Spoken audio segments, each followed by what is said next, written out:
Hi, my name's Louisa. I'm a language coach and a translator, and I've been living in Madrid for 25 years. And in this video, I'm going to share the truth about being fluent in a language and being immersed for 25 years. It's not what I expected, let's just say that.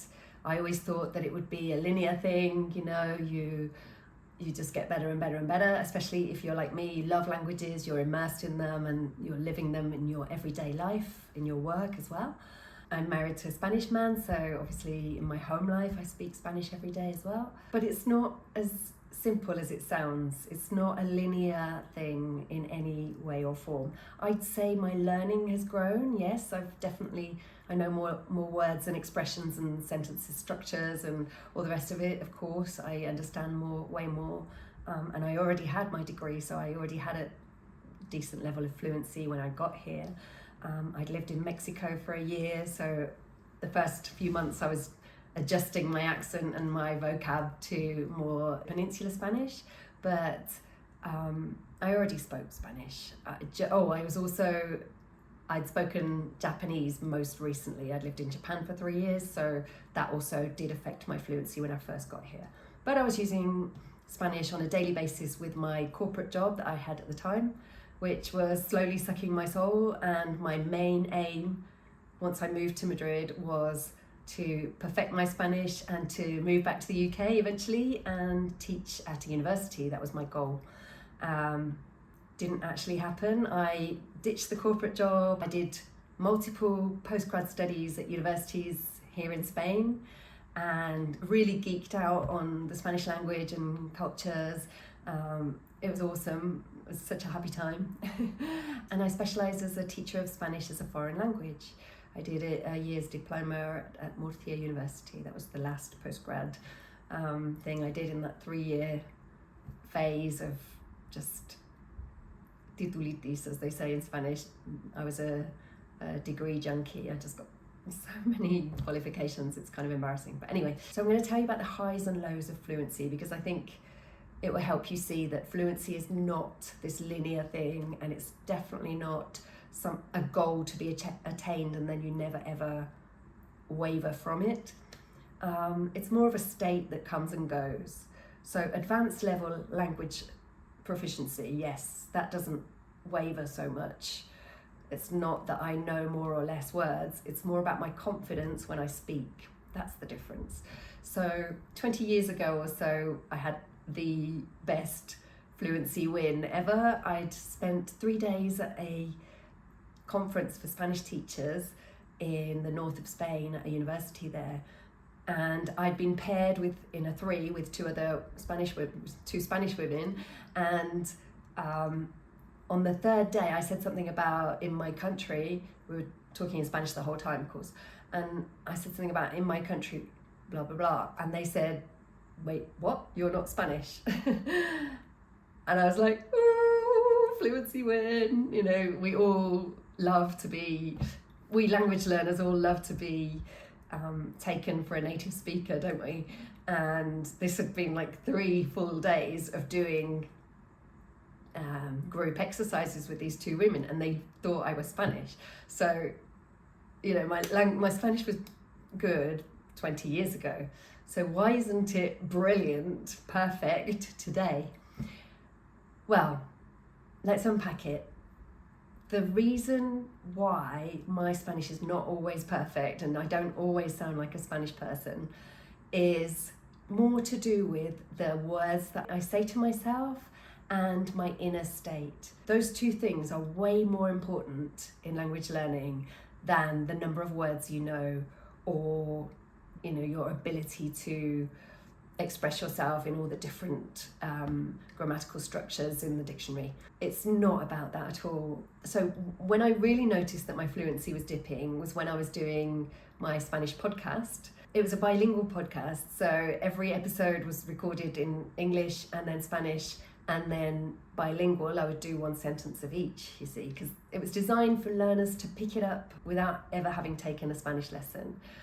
And I'm proud of it. It was based on my lazy method, what I called the lazy method in one of my videos about how I got fluent in Japanese fast. And it was because I heard alternating Japanese and English sentences repeated 5 times. There's another video where I explain that, so I'll link to that up here somewhere.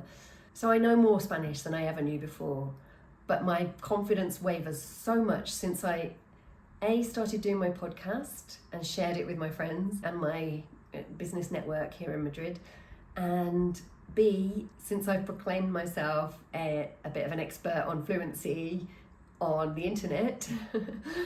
That was a surefire fluency killer. Just my ego, then my inner critic is telling me all the time, oh, you're not fluent, you're not perfect, you're not whatever. And so even though if I want to say something in Spanish, one thing, one sentence, I could say it in 5 different ways or multiple different ways because my proficiency is very high.